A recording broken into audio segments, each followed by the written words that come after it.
Hello friends, आज मैं test के बारे में बात करूंगी। एनटीए ने जो ऐप लॉन्च किया है नेशनल टेस्टिंग अभ्यास, उसमें मैं टेस्ट सॉल्व कर रही हूँ। तो चलिए हम डिस्कस करते हैं कुछ questions.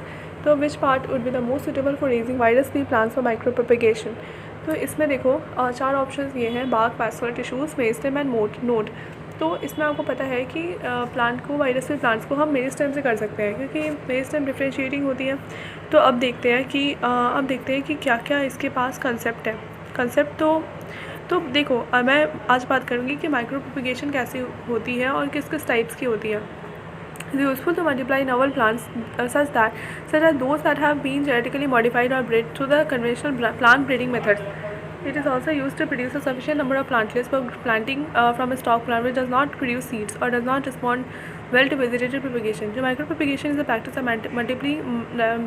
of rapidly multiplying stock plants material जो कि produce करते हैं large number of progeny plants using modern plant tissue culture. तो स्टेजेस क्या होता है माइक्रो प्रोपेगेशन का? स्टैब्लिशमेंट। सबसे पहले स्टैब्लिशमेंट करना होता है। जो माइक्रो प्रोपेगेशन जो है वो स्टार्ट होता है selection of plant material to be propagated. सबसे पहले तो हम सेलेक्ट करते हैं कि किस प्लांट मटेरियल को हमें प्रोपेगेट करना है। तो जो प्लांट टिश्यूज़ होती हैं वो रिमूव किया जाता है intact of the plant sterile condition में। जो अगर एक प्लांट जो है चूज़ किया है कल्चर के लिए कलेक्शन ऑफ एक्स प्लांट से begin and independent on the type of the tissue to be use including stem, tips, anther, petals, pollen और दूसरे टाइप्स ऑफ अदर टिश्यूज़ हो गए। ये जो स्मॉल पोर्शन होता है प्लांट का उसको बोलते हैं टिश्यूज। और sometimes only a single cell is placed on a growth medium. तो कभी कभी जो है वो सिंगल सेल को हम ग्रोथ मीडियम में डालते हैं, मल्टीप्लिकेशन होता है। सो आप हम मल्टीप्लाई करेंगे इसे taking tissue samples produce during the first stage, increase the number, इसके नंबर को इंक्रीज करेंगे मल्टीप्लाई करके। Following the successful introduction of the plant growth of plant tissues, establishment stage is followed by the multiplication. Through the repeated cycle of this process single explant sample may be increase from 100 to the thousands of plants. Pre transplant क्या होता है? इस stage में involve करता है treating the planted shoots produce to encourage root growth और harden करता है। ये जो है विट्रो में परफॉर्म होता है और इन स्टेराइल टेस्ट ट्यूब में इन्वायरमेंट, ठीक है। जो हार्डनिंग होता है refers to the preparation of the plants for natural growth environment until the stage the plantlets have been grown in ideal condition design to encourage rapid growth. Transfer करते हैं culture को and then यही सब है। तो basically इसका motive यही था। इजी सा क्वेश्चन है। अब सेकंड क्वेश्चन देखते हैं। The total number of lobes and alveoli present in the both lungs of a man are 70 to 30 million respectively, 5 to 300 million respectively. So एक नॉर्मल ह्यूमन बीइंग में जो total number of lobe present होते हैं वो दोनों lungs में इस 5, ठीक है। लोब्स 5 होते हैं, इन विच 3 लोब्स होती हैं एंटीरियर, पोस्टीरियर एंड अजाइगस, वो प्रेजेंट होते हैं राइट लंग्स में। एंड जो 2 लोब्स है लेफ्ट लंग में प्रोड्यूस होती है। तो याद रखना 3 जो है राइट में प्रेजेंट होता है और 2 लेफ्ट में प्रेजेंट होती है। लेफ्ट राइट, राइट में 3, राइट 3 और लेफ्ट में 2। जो एंटीरियर लेफ्ट पोस्टीरियर में होती है। In the left lung the basic function जो होती है लंग्स का एल्वेओलाई का, the number of alveoli in human beings is 300 million. तो लोब्स 5 होती हैं और जो नंबर ऑफ एल्वेओलाई होता है लोब्स के अंदर वो 300 मिलियन होती है, ठीक है। सो अगर हम लंग्स के बारे में डिटेल्स में देखें तो ये है। तो लंग्स है ऑक्यूपाई करता है greater part of thoracic cavity. Lungs हमारे बहुत सारे greater part of thoracic cavity को ऑक्यूपाई कर लेता है। Surrounding each lung is a double sac pleural cavity. जो लंग्स के बाहर में जो कैविटी होती है उसको बोलते हैं प्लूरल कैविटी। जो राइट लंग होता है वो डिवाइड करता है 3 लोब्स में और जो लेफ्ट लोब्स होते हैं उसको 2। तो राइट वाला जो है वो 3 लोब्स में डिवाइड है और जो लेफ्ट है वो 2 लोब्स में डिवाइड है। तो लंग्स के अंदर जो होती हैं ब्रोंकस होती हैं, वो डिवाइड करते हैं अलग अलग ब्रोंक्यूल्स में। जैसे ब्रांचेस होती हैं ट्री के, सबसे पहले ब्रांच होती है स्टेम, उसकी स्टेम होती है, उसके बाद ब्रांचेस निकल जाते हैं, उसके बाद सब ब्रांचेस निकलती हैं छोटे छोटे। उसी टाइप से यहाँ पे भी है। Each of which terminates elongated saccule alveolar duct which bears on its surface air sacs or alveoli, ठीक है। जो number of alveoli human lungs में होता है वो एस्टिमेट किया जाता है कि वो 300 मिलियन होती है, ठीक है। Human lungs are covered by a thin double layer of simple squamous epithelium.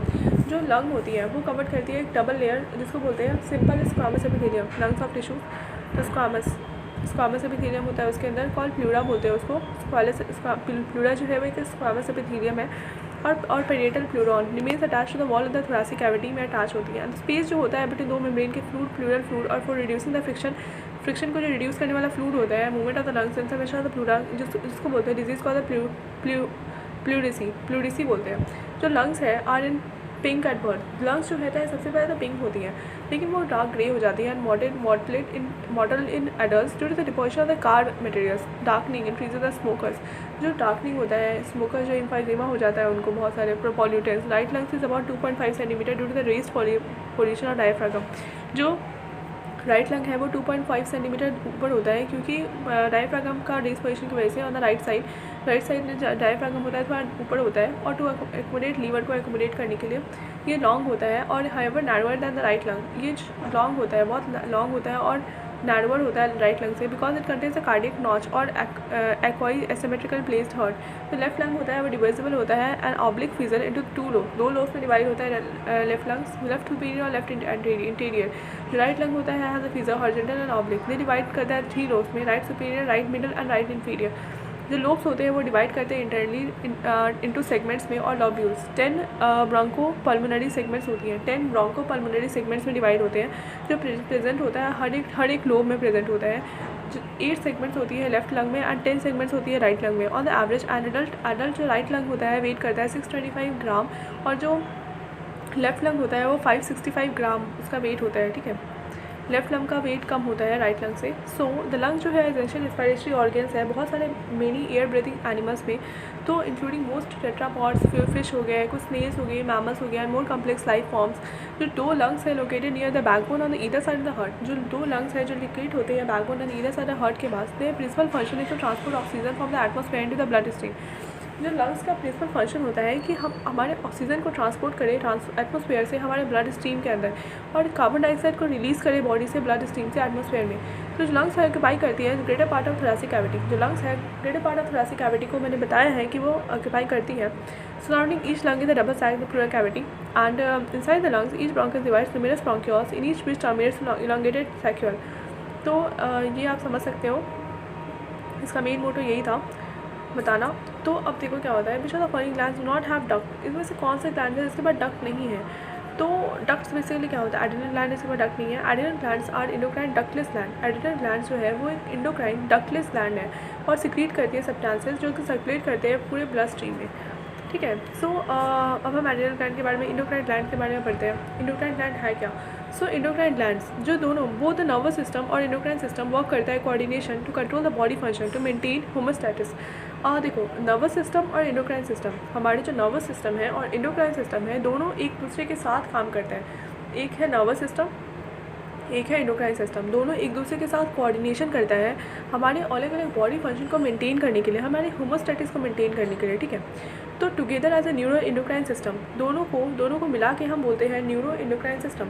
आपने पढ़ा होगा। तो सिक्रेशन ऑफ इंडोक्राइन ग्लैंड जिसको बोलते हैं हार्मोन्स। इंडोक्राइन ग्लैंड जो सिक्रेशन करते हैं उसको बोलते हैं हम hormones. Study of endocrine glands and there secretion is called endocrinology. तो अगर हम कोई भी इंडोक्राइन ग्लैंड्स को स्टडी करते हैं और सिक्रेशन को हम पढ़ते हैं तो उसको बोलते हैं इंडोक्राइनोलॉजी। तो इसके इंडोक्राइन का फंक्शन क्या होता है, maintain the balance between the body and external environment. हमारे बॉडी और एक्सटर्नल इन्वायरमेंट के बीच में एक बैलेंस क्रिएट करना काम होता है। मेंटेनिंग मेटाबॉलिक एक्टिविटी जैसे कि break down, utilisation and building of various nutrients, ये मेंटेन करती हैं बहुत अलग अलग एक्टिविटीज़ को, जैसे कि ब्रेक डाउन यूटिलाइजेशन और बिल्डिंग ऑफ अलग अलग मटेरियल्स को, न्यूट्रिएंट्स को, बिल्डिंग ब्लॉक्स को ये करती है। ये मेंटेन करती है प्राइमरी और सेकेंडरी सेक्सुअल कैरेक्टर्स को। ठीक है, मेंटेनिंग इंटरसेलुलर कम्युनिकेशंस, मेंटेन करती है टेम्परेचर को मेंटेन करती है ऑर्गेनिजम्स के, control the body during emergency और स्ट्रेस। ठीक है, तो फादर ऑफ इंडोक्राइनोलॉजी कौन थे, Thomas Edison. Thomas Edison is the father of endocrinology. तो ऑरिजिन ऑफ इंडोक्राइन ग्लैंड्स कहाँ से ऑरिजिन हुआ था, कुड बी इंडोडर्मल। तो ये आइलेट्स ऑफ लैंगर है जो कि पैनक्रियाज में प्रेजेंट होता है। Thyroid, parathyroid, thymus, gastric glands. ठीक है, ये हो गया। एक्टोडर्मल क्या होता है, हाइपोथैलेमस पिट्यूटरी। जो इंडोडर्मल होती है वो thyroid, parathyroid, thymus, gastric glands, और जो इंडोथर्मिक होती है वो एक्टोडर्मल होती है hypothalamus, pituitary, pineal and pineal body. जो मेसोडर्मल होती है वो गेनाड्स होते हैं, और एक्टोमेसोडर्मल एड्रिनल ग्लैंड्स होती हैं। ठीक है, एक्टोमेसोडर्मल होती है एड्रिनल ग्लैंड। सो पीनियल ग्लैंड्स हो गया, hypothalamus, pituitary, thyroid, parathyroid, adrenal gland हो गए, किडनीज हो गए, टेस्टिस हो गए, यूट्रस हो गया, ओवरीज हो गए, पैनक्रियाज, थाइमस, ये सारा कुछ है। तो जो glands which lack the duct, वो ग्लैंड जो कि डक्ट नहीं होता है जिसमें discharge the secretion to the blood stream, उसको बोलते हैं हम एंडोक्राइन ग्लैंड्स। जो भी कोई ग्लैंड जो है वो सिक्रेशन को, उसके पास डक्ट नहीं होती है और वो सिक्रेशन को अपने ब्लड स्ट्रीम में से फ्लो करते हैं, उसको बोलते हैं हम endocrine glands. These are called ductless glands से बोलते हैं। जो केमिकल सिक्रेशन होता है एंडोक्राइन ग्लैंड्स का, उसको बोलते हैं हार्मोन्स आर, और popularly called the chemical messengers बोलते हैं बॉडी के। वो इफेक्ट करते हैं definite part of the body and prepare it for specific function. वो इफेक्ट करते हैं कुछ एक बॉडी का डिफाइनाइट पार्ट को इफेक्ट करते हैं और प्रिपेयर करते हैं स्पेसिफिक फंक्शन परफॉर्म करने के लिए। जो पार्ट ऑफ बॉडी का जो पार्ट है जो हार्मोन प्रोड्यूस करता है, उसके effect and is called the target. जो एंडोक्राइन सेक्रेशन होती है वो होती है target organism like the distance और is far remove from the site of origin of hormone. जो टारगेट ऑर्गन जो है वो एक डिस्टेंस पे होते हैं, जो कि साइट ऑफ हार्मोन से थोड़े से डिस्टेंस पे है। जो पैराक्राइन सिक्रेशन क्या होता है, acting on the cell in near vicinity. Paracrine secretion वो सेल्स पे काम करता है जो थोड़े से सामने पाए जाते हैं। ऑटोक्राइन क्या होता है, acting on the same cells secreted, उसी सेल पे काम करता है जो उसे सिक्रीट करते हैं। तो important organised endocrine glands in our body are pituitary. जो इंपॉर्टेंट ऑर्गेनाइज्ड एंडोक्राइन ग्लैंड्स है वो है, एंडोक्राइन ग्लैंड्स हमारे बॉडी के अंदर है वो है pituitary, pineal glands, thyroid glands, adrenal gland, parathyroid, pancreas, thymus, testis and ovary. इसकी प्रॉपर्टीज़ क्या होती है, secretions are secreted rightly into the blood stream we are blood stream. It reach up to इस टारगेट फैक्टर्स के पहुँचते हैं। Secretions are control by releasing inhibiting factor. तो कुछ इंपॉर्टेंट एंडोक्राइन क्या है, ओवरीज हो गए, टेस्टिस हो गया, थाइमस हो गया, पैनक्रियाज। तो स्टार्टिंग करें हेड से, पिट्यूटरी हो गया, पीनियल हो गया, थायराइड हो गया, एड्रिनल हो गया, पैराथायराइड हो गया, पैनक्रियाज हो गए, थाइमस, टेस्टिस एंड ओवरी। तो यहाँ पे देखो salivary gland, memory gland, interstitial gland, ये कुछ भी नहीं है, ये नहीं है इसमें, तो आंसर ये नहीं होगा। Thank you. और मैं इसके नेक्स्ट वाले क्वेश्चन को भी आपको नेक्स्ट वाले क्वेश्चन को ये बताऊँगी। उसके लिए आप पढ़ते रहे, सॉल्व करते रहे क्वेश्चन। कोई भी डाउट हो तो you can comment me in the comment box. Thank you.